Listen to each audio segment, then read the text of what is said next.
Hello, everyone, and welcome. Good evening, Guilherme. Are you laughing at my hello? Is that what you're doing? Oh dear. Um, Yes. Uh, I want to say hello, everyone, once again. Welcome to our time to talk, our live conversations about mediumships that happen every 2 weeks here on Tuesdays.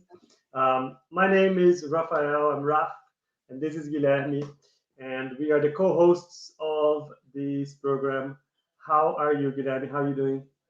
I'm doing very well. Very happy to be here again. It's it's something that now we kind of waiting, counting on it. Yep. Um, I see people already saying hello to us in the comments, which is amazing. So I want to say hello to Elsa, Faye, Silas. Thanks for tuning in and sending your messages. Um, this program, oh, let me share my screen again. Oh, there you go. This program is, oh, I have more people. Jose is also saying hello. Hi, Jose. So as I said, this is Time to Talk, our bi-weekly program about mediumship. And Guilherme and I, we are both, well, let's take a look at the organizations behind this initiative. So, Guilherme and I are both members of the Spiritist Society of London, which is a group dedicated to the spread and the study of Spiritism. We have online meetings every Tuesdays to study the Spiritist book and the Gospel according to Spiritism, and we have physical meetings every Thursday. So if you want to join us or hear a bit more about it, just go on Facebook, like our page, you can get the details there. We also have BUS behind us. BUS is the British Union of Spiritist Society, and BUS is an umbrella institution that pretty much works as a federation, uniting all the Spiritist societies in the UK. And we also have Kardec Radio, which has been around for over 10 years, bringing content about Spiritism in English around the world.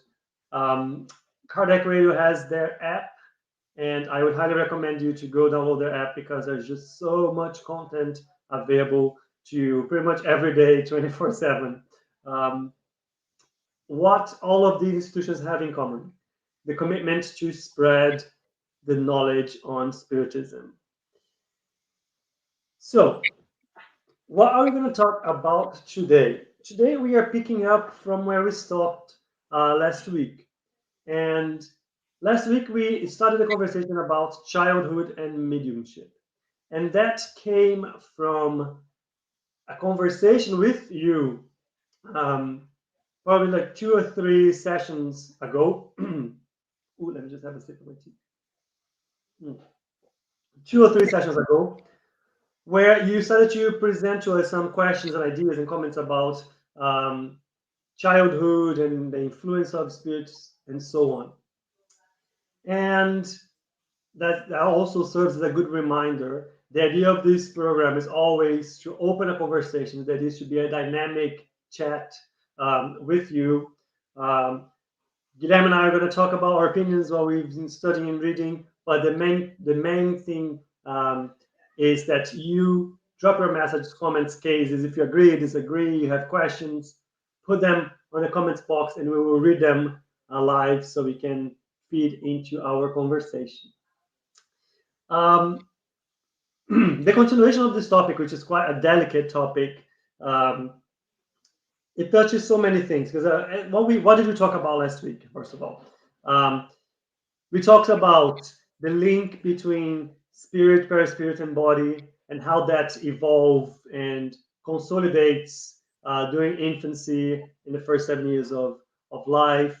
We talked about the responsibility of parents, not only in showing to kids and educating them, but also in helping provide a safe environment from a spiritual perspective for their kids to grow up.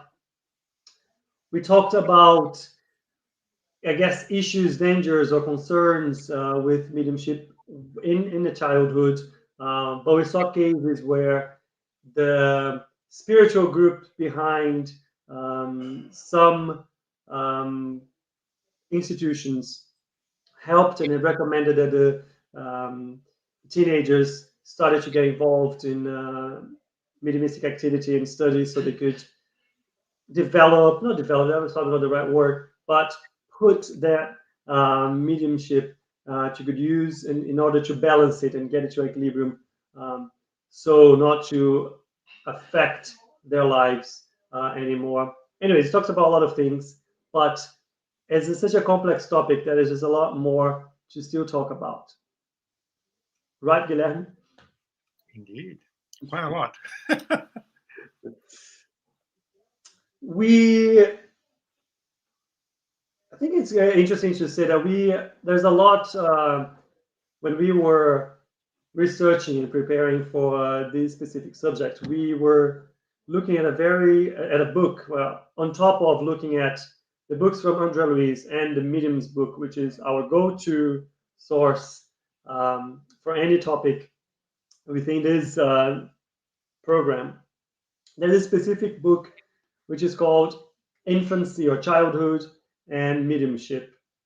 Unfortunately, the book is not, I couldn't find at least a version in English, but I'm going to share the book here, the cover of the book, in case you might be interested in reading. And this book's pretty much talking about different scenarios where the spirits are described. It's very similar narrative as the books from Andre Luis, where we have a spirit who is working with a specific group, and they are explaining to us and sharing with us situations that they are experiencing related to the influence of spirits in kids and teenagers and families and so on. And it's quite eye-opening as a reminder of the influence of spirits on all of us. Um, what are the things that you take away from this book, Guilherme? What are the things that kind of caught your attention and mind when you were looking at it? Well, first of all, I would like to say that over the years, I've recommended this book to a lot of parents. I found this book first time maybe 7 years ago, maybe a bit less, and I thought it was amazing because it was very easy to people to understand the content of it. We've highlighted few items that we would like to bring to your attention today, and I believe all of them are some way in the book. And I would like to talk first by one thing that happens to infants, to teenagers, but also to grown-ups, right? We have a massive difficulty to handle spirits in our lives because we do not know. It is unknown that we are surrounded by spirits everywhere we are. And because we do not know, we don't know how to work on it. It is fair to say that in the Spiritist Society, at least we know they exist, at least we acknowledge that they exist. But sometimes we don't know how to handle it either. Sometimes we think that that's a situation may happen to you, to my neighbor, to my friend, but never to me. And over the years, I also realized that even spiritists, they have a hard time to identify some scenarios in-house.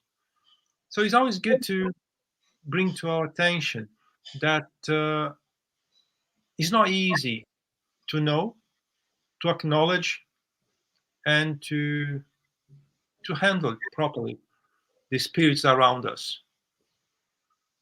Imagine with kids, imagine with teenagers. It's a level, it's additional level because it complicates things a little bit. Because things that I can tell you, that's mother, father, who are grown up, you'll be able to understand. But few things cannot be understood by kids, isn't it? So this is one of the main things that hopefully one day will be widespread and we'll be able to at least to talk that openly, because sometimes today we cannot even do that. Some families, they have different perceptions, different religions, different beliefs, and they don't even consider that as a possibility. So one day I'm confident that that kind of knowledge will be widespread around the world. You're touching something, Lam, that I think it makes sense to bring. Like, still as is putting a question here in the chat, I think it's a good question to develop the thing that we're talking about. So Sila is asking, what is the short definition of medium? Does it include a person who makes contact with entities during dreams, or is it only the automatic writing? And I think in a wider term, medium is anyone who can be an intermediary between the spirits and the physical world, the living world, per se. And we have been, I guess, studying and talking about that to a certain level. All of us are mediums because we are all susceptible to influence of spirits. Some of us more, some of us less, but to a certain level, we are all intermediates in that sense. But when we are specifically talking about mediums in this chat, we're talking about what we call the ostensive mediums. So those are people that have, I guess, further abilities, let's call, where they can intermediate spirits a bit more directly. Automatic writing is one example, but we also have people who can see, who can hear, who can talk to them, who can pass messages through their voice. Um, and some people, there's also people who are somnambulitic mediums, but somebody who can make contact, in theory, all of us can make contact with spirits when we are asleep. But anyways, when we talk about mediums in this specific context, it's more about ostensive mediums who can do automatic writing or send out the messages, hear, see, and so on. The point, which I think is a key point, is the influence in relationship with spirits, which is what Guilherme was trying to talk about. And I think there is a huge item here, which is the lack of knowledge that a lot of adults have, lack of reflections about the spiritual life and the spiritual world, and how that affect kids. Because if you as an adult does not understand, is not used to paying attention to these things or studying it or just understanding how it works, how are you going to then pass this on, create habits that are related to your spiritual well-being, let's say? How are you going to pass this on to kids if ourselves are not dedicating time and effort for that? I think that's just a good One point. thing that I believe will add on top of what you said that also help everyone to understand a bit better. Mediumship is natural, right? It's not magic. It's not something you can buy on the shop. It's not something that you will find a way to be medium. You simply are. As a matter of fact, we all are, but there are different levels of sensibility. When we refer to mediums, we're more like saying mediums that have very ostensive mediumship. But this is natural, and we cannot avoid it. I, I don't believe anyone can say, yeah, I know how to avoid it. No, it's natural. You may ignore it. You may decide not to use it, but you cannot avoid it because it's physical, it's yours. How can you stop it? Right? And there is a thing that is very bringing back to our main subject of the night, mediumship with the kids, teenagers, and young children. We cannot suppress mediumship. Does not exist that. Oops. Am I right to say that? We cannot suppress mediumship. Yes. We, incarnated, we cannot suppress mediumship. There is no way we can suppress mediumship. But over the years, we had examples where mediumship was suspended by the high hierarchy spirits, the benefactors. And sometimes it does happen with infants, with kids, with teenagers. Not with all of them. In very specific cases, we had examples where our benefactors working with us, they said, we will be able to suppress that for the time being, not forever. It's for the time being. Imagine a kid that's like 5 years old, 8 years old. Sometimes, when they have a higher permission from God, they are able to suppress for a period. And it's true to say that when the kid is grown up, is a grown up, the mediumship has returned.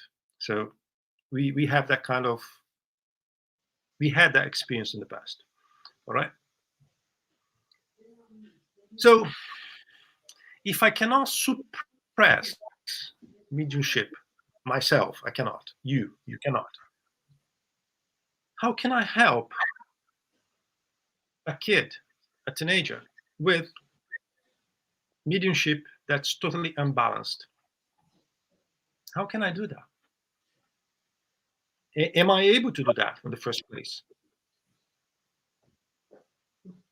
Some people have different perceptions, some people have different experiences, but can I do that? Yes, we can. How can we help? And then we go for what we say is a formula, is a book formula. We will recommend what we call evangelization, is that prepare kids, start to give informations about the gospel, about positive things for the kid. Is the fluidotherapeutic support you can get through spiritist entities, study, Yeah. and yeah, say.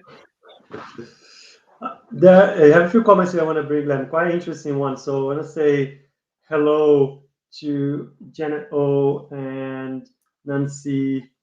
So they have a few questions here, and both of them were talking about experiences that they had. So I'm gonna bring Nancy's first. She says, when I was a little girl, I remember I saw a guy sat on an armchair in my parents' room. I had such a fear of him because I knew he didn't belong to the material world. And as Guilherme was saying before, and I think that's not only applicable to children, but to anyone, to adults as well. And mediumship is a natural occurrence, it's a natural thing. It happens, it's as natural as sight, as uh, anything else, any other senses. And more to the point about the relationship and the role and how we can help as adults if we have children who are showing signs of mediumship. Janet is sharing a bit of her experience here. She's saying, um, I can dream and I am learning to hear, and I'm learning to hear. As a child, my family denied and used religion to repress. And she's talking also about her journey. She says that, yes, my journey is my teenage son refuses. He says he is atheist. Um, and it just, I think, brings back the fact people have different journeys, they believe in different things. And I think all of those elements play a role when you are having to deal with mediumship or having to help somebody who is dealing with mediumship. So a lot of different elements around that. And at the end of the day, you should do what you can to help yourself, depending on the situation you are, and if you're responsible for someone else, to help them. And I think the I think the initial understanding that again, mediumship is a natural occurrence. It's not something out of this world or supernatural. It's actually not. It's natural occurrence. It's been around since we are people in this planet. And the elements that Guilherme was mentioning about, it's almost like a formula in terms of what can we do to help, is the education piece that comes with it. It's studying about it, understanding what's happening, why it's happening, and so on. The education about how to apply, to put mediumship to good use, to work, and so on. And the exercises around, I guess, helping your spiritual well-being and surrounding in terms of your thoughts, your work, your studies, all of those things would be a formula that you definitely need to do to get that to a balanced level. Um, I would like well, to address something in regards yeah, religion yeah, and being atheist. Okay, mediumships is natural. Mediums are everywhere, on any religion, or no religion at all. They are there because it's natural, right? Some religions or some interpretations will not help them to find themselves, to identify what's going on within. Some religions, if you see that you can see things, you may be hurt deeply. When I mean hurt, I mean may feel disappointed with the return you may have. And with different beliefs, they say you sing Maria, you sing Jesus. It depends on people's perception. I'm kind of trying to study not only spiritism but a bit of everything, and I only found answers in the spiritism, more specifically in the medium's book. Now I'm going to be talking to this young kid that's atheist. Tell me what's going on then. Explain to me what you feel, what you see, how is that possible if nothing exists after you pass away? Explain that to me. If he doesn't have an answer, at least you can say, I can try to tell you what I think would be possible to explain your situation. And that's a way to go. I met over the years many people that did not believe anything. I told them I don't want to convince you to be a spiritist, but I want to show you scientifically what can be with you, what is going on with you. So there's a possibility. So despite that he does not believe in anything, he's feeling, he sees, he hears. So it's a possibility to have a conversation there. as you were speaking, I was thinking about something else. The different people are in different journeys, right? So I was just thinking about the experience in family, right? More as an adult than anything else. That the experiences you might be going through as a medium, they're not necessarily there to prove to someone else that this or that is the reality or exists or not. But in any ways, there is I guess, a inner assessment, a self-discovery that in a journey that you need to go through to understand why do you think you have that skill, and at the end of the day, if you have it, it's to put it to use to help others, and that will always be the answer, because if you have that and that was something that was entrusted to you by God in this life, then you should definitely be making use of it to help others.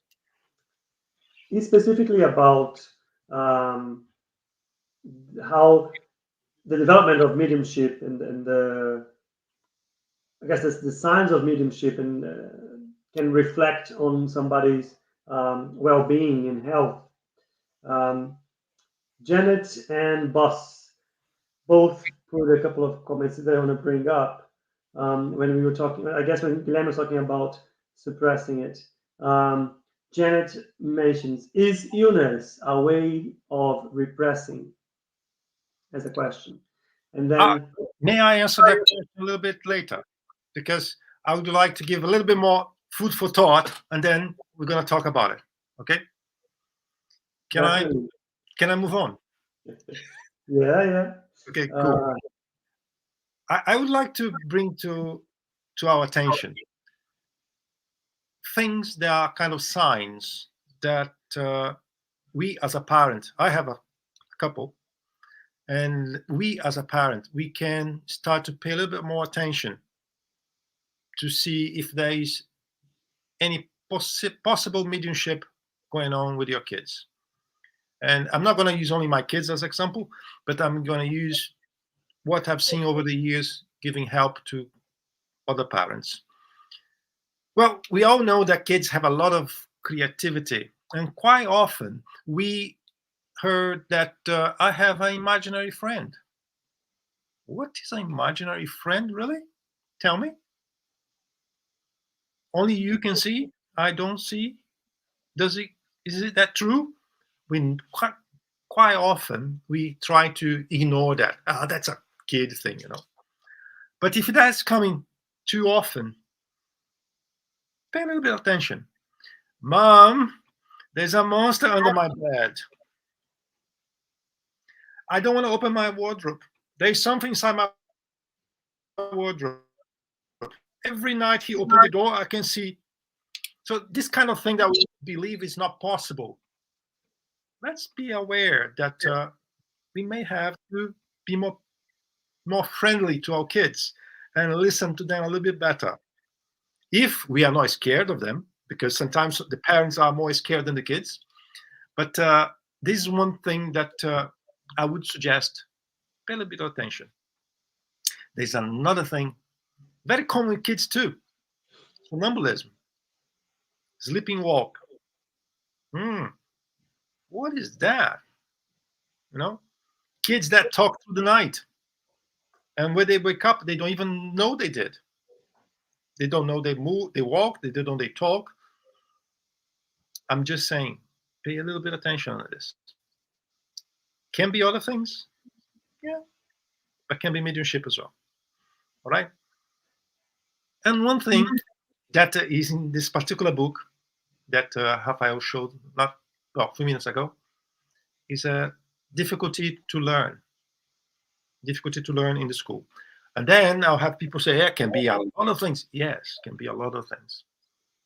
But remember, we are surrounded by spirits.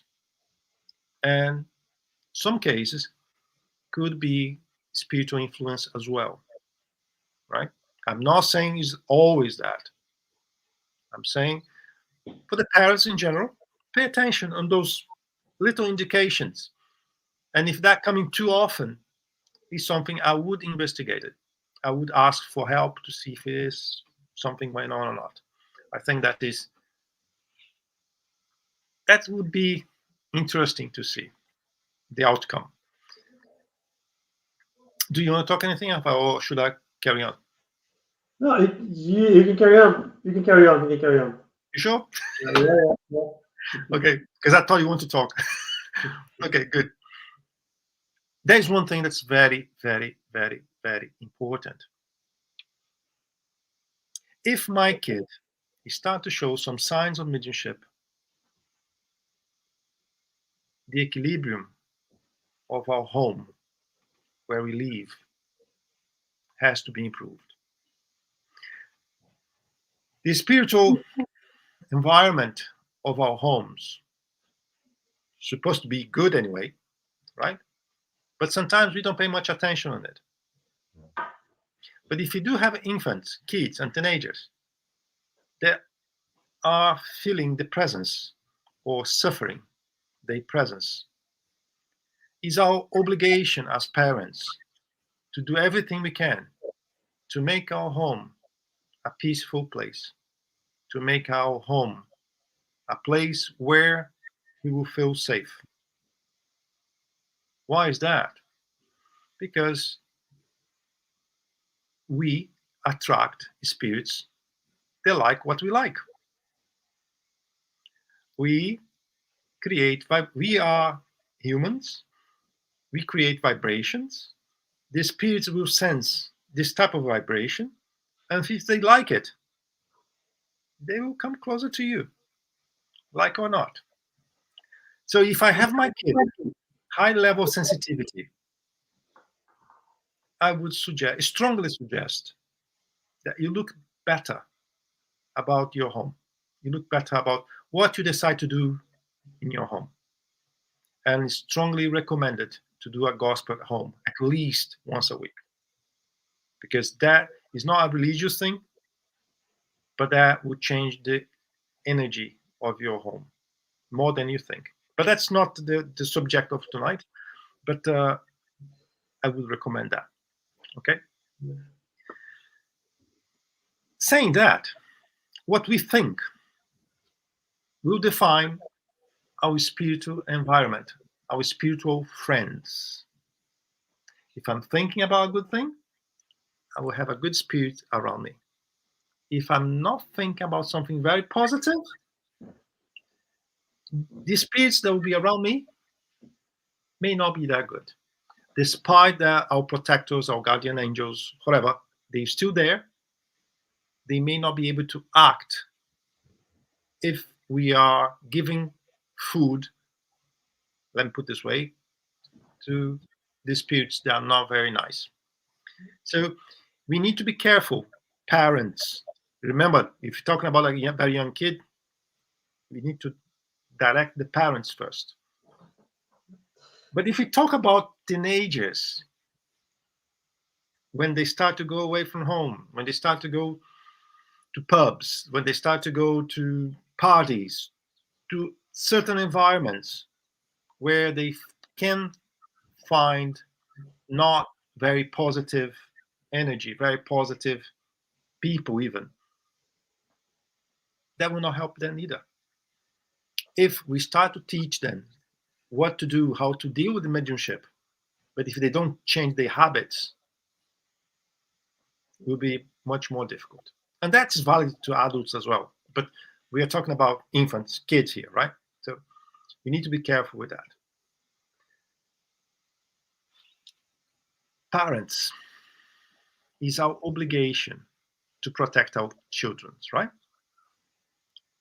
One of the best, if not the best, way to help them if they start to show mediumship signs, even if they don't, by the way, is to teach them how to pray from very young age, because they're going to use that for life. And sometimes you may not be there beside them to help them. But if they know how to pray, at least they may get some help from the spiritual world. Let me bring something here, Glenn, because Janet's also asking that. I think it goes back to what we were talking in the beginning about that keeping the environment of your house balanced and positive. And Janet is asking, how do improving home environment besides prayer? And Guilherme was describing about our spiritual friends, and I always like to think of the our spiritual companions, just like any group of friends that we have. You have a group of friends that you are friends with them, you go out with them, you spend time with them based on the things you have in common, based on the similar interests that you have, based on the activities you like to do, and so on. The spiritual environment is pretty much a replica of that. It's composed by a group of spirits who have things in common, and they will be linked and connected and follow you around based on the things that you have in common. So praying is always a good thing because it helps you lift your mind, lift your spirits, lift your vibration to connect with the higher spirits who are interested in guide you and help you and inspire you to make the right decisions, prioritize the right things, you back in your track for your moral progress. However, praying on its own is not the only thing. It's not enough. Um, you need to assess how are you living your life. What are the things that you are prioritizing? How are you dealing with the relationships that you have? how you live with the conflicts and issues and problems that you have with other people, situations. The way you position yourself before these things is also how you attract or repel spiritual companions and friends, spiritual friends near you that will follow you and be with you in your home or not. So, apart from studying, apart from praying, work, um, be involved in charitable work that will help people, help others, will help yourself, will help your family, because then you initiate an affinity, something common with the higher spirits, with the good spirits. They are dedicated to help others as well. Um, and back to Guilherme's comment in the last time, that is also the example you give to kids is your commitment to work, your commitment to study, your commitment to praying. Those are examples that imprint on kids. It's not just telling them, right? They need to see the example as well. So yeah, that's what I wanted to add. Can I just say something that may not be very welcome by a lot of people? We need to change our habits. There's no other way. Work, performing charity, performing good, and changing our habits. What are the habits that are not very good in that situation? Drinking a lot,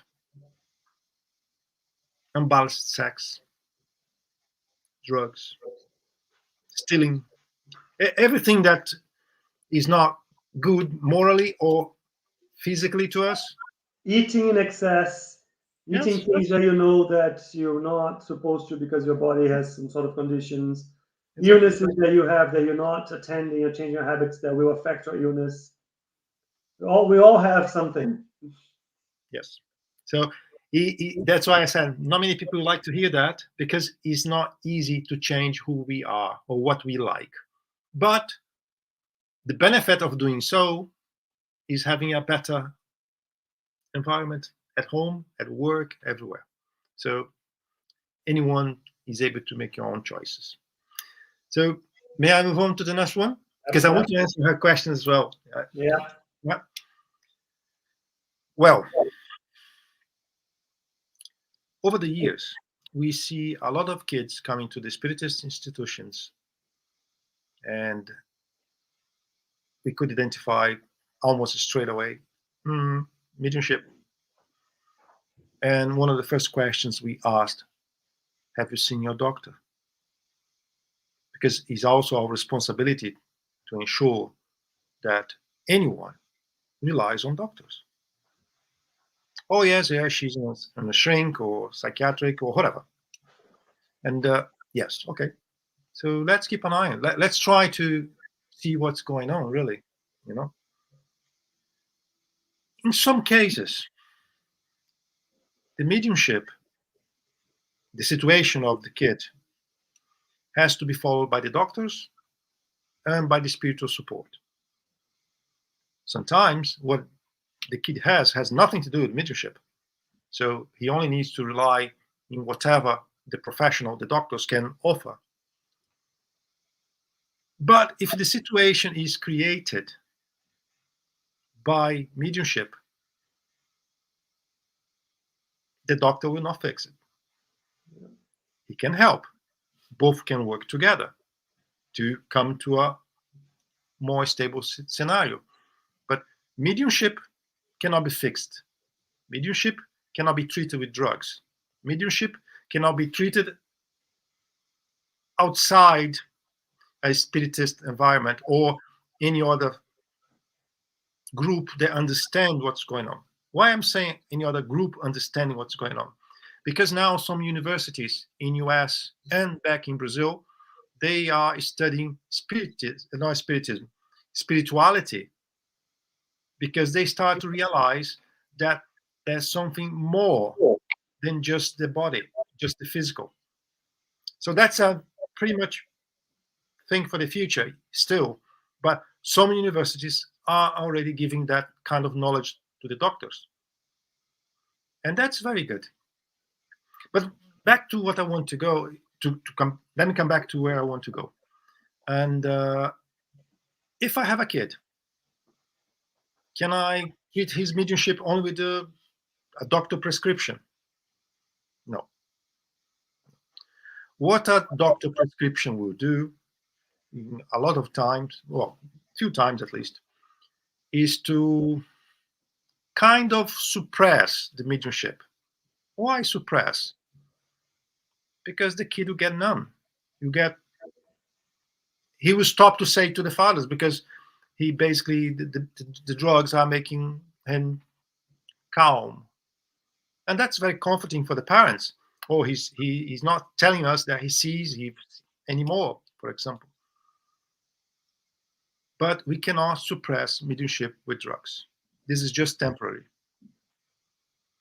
And depending of the duration of that process, that's not only for kids, for anyone, right?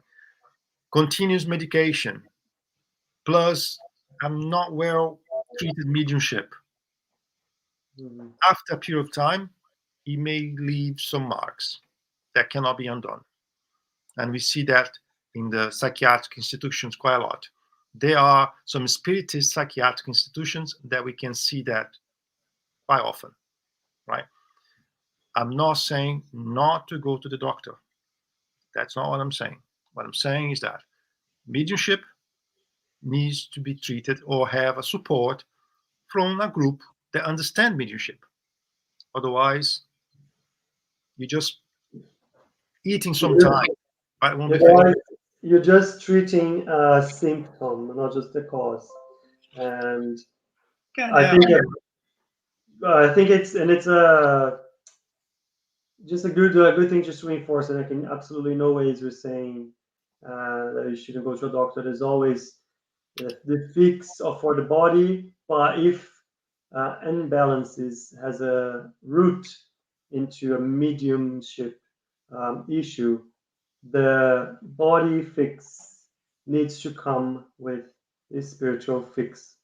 Fix maybe not be the right word, but treatment. Let's use it's easy to understand fix. Yeah, so the treatment. Um, Can I answer the question now? Yeah. Well, illness will not suppress mediumship. But when you are ill, your body is demanding your energy, your attention. Your brain will focus on your illness.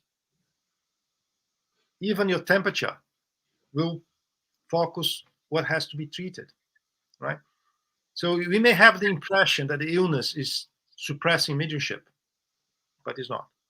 As soon as you're well again, it will pop up, right? I know cases. I know people that are 96 years old now, because I talk to them almost every day, and he still has mediumship. He's not down to the age either. And is he frail? Yes, he's a bit frail now because of the age, but the mediumship is there. So you see, illness will not suppress. Illness or physical limitations to that extent will not suppress mediumship. Let me give a link quickly before you continue, Guilherme. It's just that just a quick comment from Janet, which is pretty much ties back to what Janet was saying. That she says, "I wish I had been allowed to develop my skills as a child. Now at 45, I have suffered many illnesses and trauma, and have also experienced many miracles and blessings from the other side." And I think to Guilherme's point, regardless of your experience when you are a child or a teenager or so on, mediumship will not go away because it's not a disease to be fixed, right? It's something that needs to put to good work, and you need to understand and study about it, and then put it to work to help others. You go, Glenn. You're watching to say something else. We have 14 minutes. What I'll do now, I'll give two examples of infants with mediumship. Yeah. And I would like to address what Janet just said and finish what I think is the most important part of our night. Okay. I have many examples over the years, but I'll choose two to give you a spectrum of how different it is, and there's not a single case that is exactly the same as the other. It's case by case, situation by situation. Let me use a word here: karma by karma, spirit by spirit. So there's not a type, right? So let's go for the first example.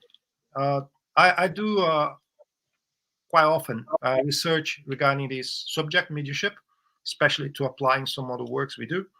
And I found a case of a young girl. She was 12 years old. No doctor could find any solution to her problem, her health problem. And she went to a spiritist institution that used to do healing. And healing basically use energy ectoplasm. And speaking to the benefactors told the parents to allow her to participate initially, to be in the room where they have done ectoplasmic sections, means donate energy to try to heal people. Okay. After she started to be part of this meeting, the problems have stopped. Why? How is possible that by magic?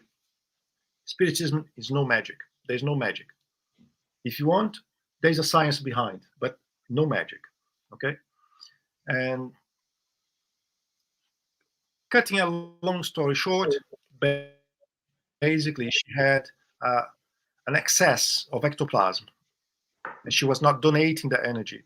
And that excess, as everything we have in our body in excess, create a problem. In her case, an excess of ectoplasm create a problem. She started to donate that to help others. The problem was over. And she continued, as far as I know, she continued until today working in that institution.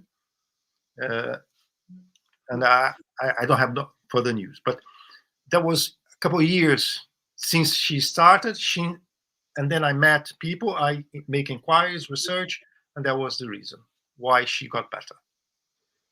I'm laughing, Guilherme, because Bus sent us a comment at the beginning of this chat, which is pretty much talking about these examples. I'm just going to bring it up here. That is exactly what you just described. That, for example, somebody that might have a mediumship, which is to donate ectoplasm. If you don't understand that that is the mediumship that you have, and if you don't start studying, understanding, get involved with a group of serious workers that run mediumship meetings and sessions that can use that to help others, you might accumulate that, and that can unbalance other elements of your body, and then it can end up generating an issue with your physical health. So that's why, again, it goes back to when we have an imbalance in mediumship, it's an important combination between talking to doctors, but also understanding the mediumship root cause behind what that be. So I was just laughing because it's exactly the same example as they included in the comments. So very nice. My second example for tonight is that, and that I had a more closer contact in that case. That has happened in an institution that I'm connected to. And there was a kid, 15 years old. She or he, I won't tell, had mediumship, right? And we did an inquiry with the benefactors for the institution, because we always work with spirits. We always asked. They have a better vision than we do. And the instructions we had was bring her to the mediumship meeting. She will not do anything, just be part of a mediumship meeting with the parents. And that's because there's no other way we'll be able to control, to help her to balance, or him to balance mediumship. In that particular case, the parents were spiritists and they were totally against it. Why am I using this example? Because we need to be very careful the way we interpret anything. A comma in a different place in the sentence may change everything. And they thought that was not acceptable. We can only suggest what we think could help. We can only offer our help. But on the end of the day, is the parent's decision or the individual decision. And I don't have any other information because I never seen them again. But if the problem is mediumship, if you don't treat mediumship as your benefactor from the institution that proved to you over 20 years the results of what they did and continue doing, it's your call. But it's a shame to see a kid suffering, because taking to the doctor will help the body. We'll give tablets, will help the body, but not the spirit. And well, I'll stop here because of the time. We're running out of time. And now I'll try to finish my conversation, and hopefully with the last sentence, I will also give her an answer about the last topic. Spiritism is a toolbox. Let's think about a very capable toolbox. Screwdrivers, pliers, hammers, saws, knives, whatever. It's a wonderful toolbox. The Spiritism based in Kardec brings us comfort, knowledge, how to use those tools safely. Right? If I spend time studying, practicing, living what Kardec told us, do I have the right not to help a young kid that comes to my institution because I think they need to be waiting for a couple of years until I'm able to do something? Sometimes that difference in time, a couple of years, could be the difference between being able to help and not being able to help anymore. So the way I see is my responsibility to use what I've learned in the Spiritism to help people, especially kids. I have kids. As a parent, I want to give peace to my kid. If I'm going to a Spiritist institution and they tell me, come back when he or she is 18, because now we won't do anything, is this charity? Have you seen Jesus saying to anyone, come back in 10 years' time and then I will do something for you? I don't think so. Remember, when we acquire experience, when we acquire knowledge, when we know how to do something, and we decide not to do for any reason, it's your responsibility. It's your responsibility.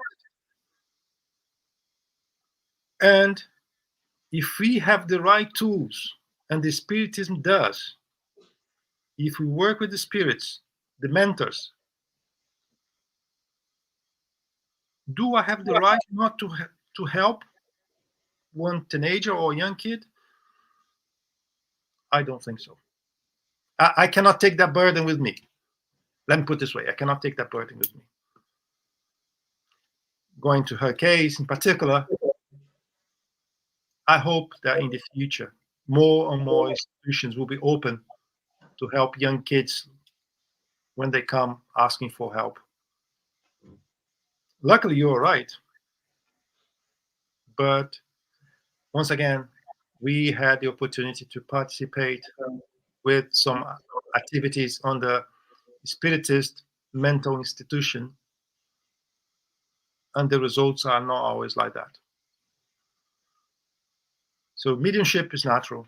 Mediumship is there. You cannot suppress mediumship.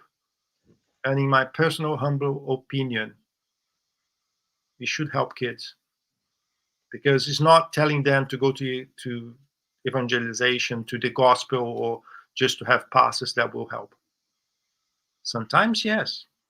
Sometimes that will suffice until the kid is grown up. But remember, a kid with 15 years old, 100 years ago, not 100 years ago, let me tell you, 50 years ago, when I was born, a kid with 15 years old was a kid. Today, a kid with 15 years old, he does a lot more than I did in my time. I can guarantee you. I can see that at home. They are not kids anymore. So we need to allow our perceptions, our interpretations to evolve if it is required to help them. I'm not saying to push them to do it. It's not that. It's to help them when they are in need.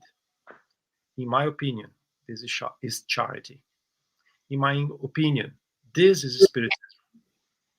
Because if the spiritism is not a tool to help me to help others, why am I doing here?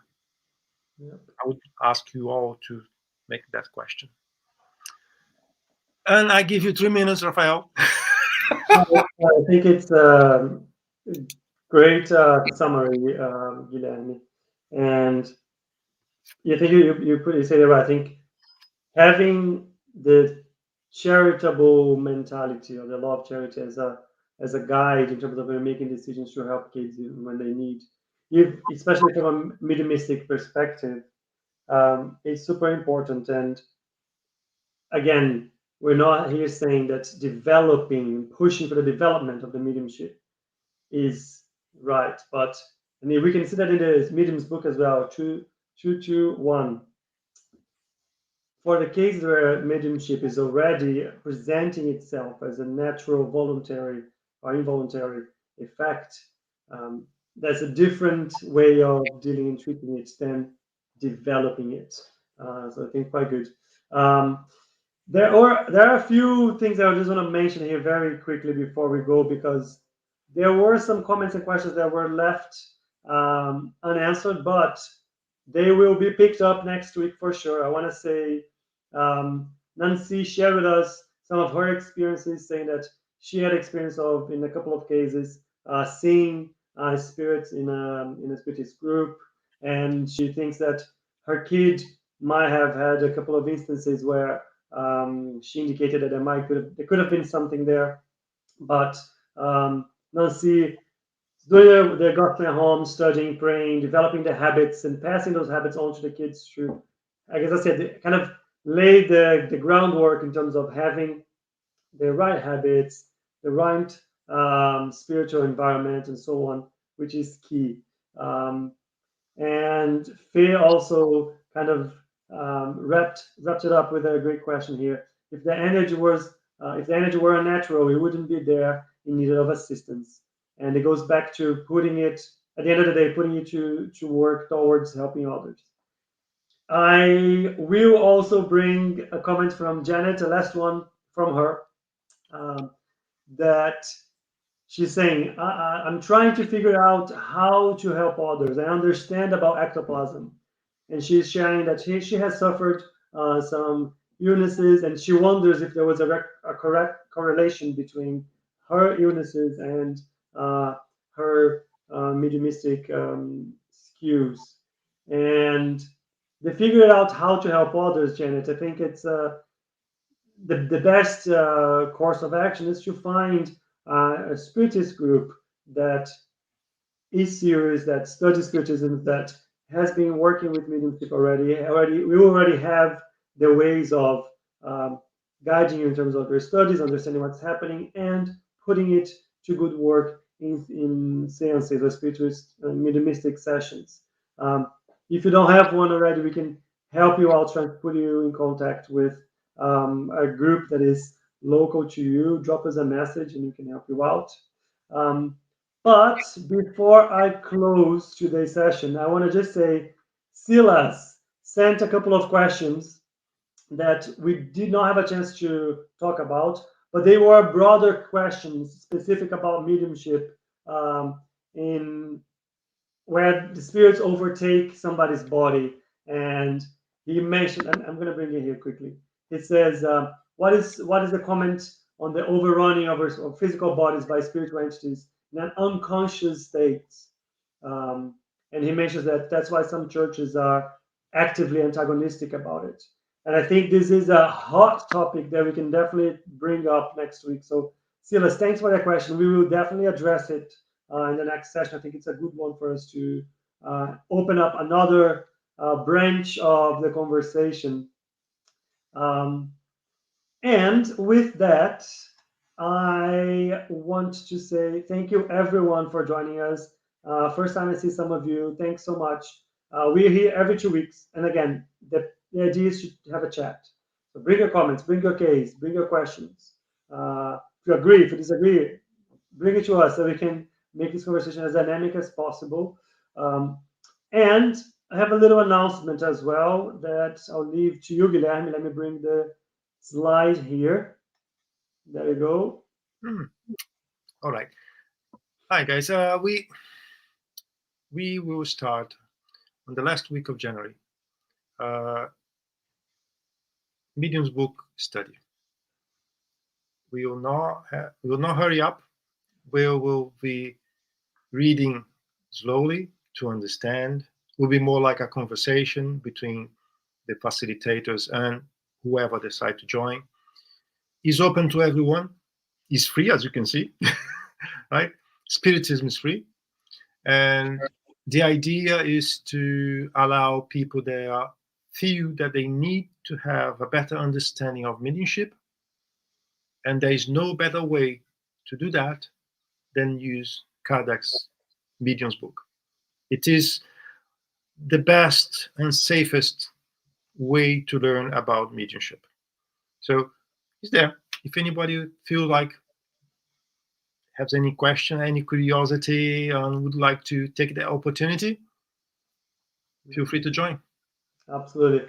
And I just want to reinforce it will be a systematic study. So we're going to cover the whole book, which is very, very good. With that, I will close today's session saying thank you, everyone, again. Thank you, Guilherme. And I'm going to leave here in the last page, as usual, the books that we used for the research about that specific topic. If you have more questions, comments, suggestions, you don't feel comfortable sharing them live, there is like a QR code and a link as well. You can submit those comments and questions offline, anonymously if you want. So it's there for you to use. And with that, I'm going to say thank you, good night, and see you in 2 weeks. Bye. Bye.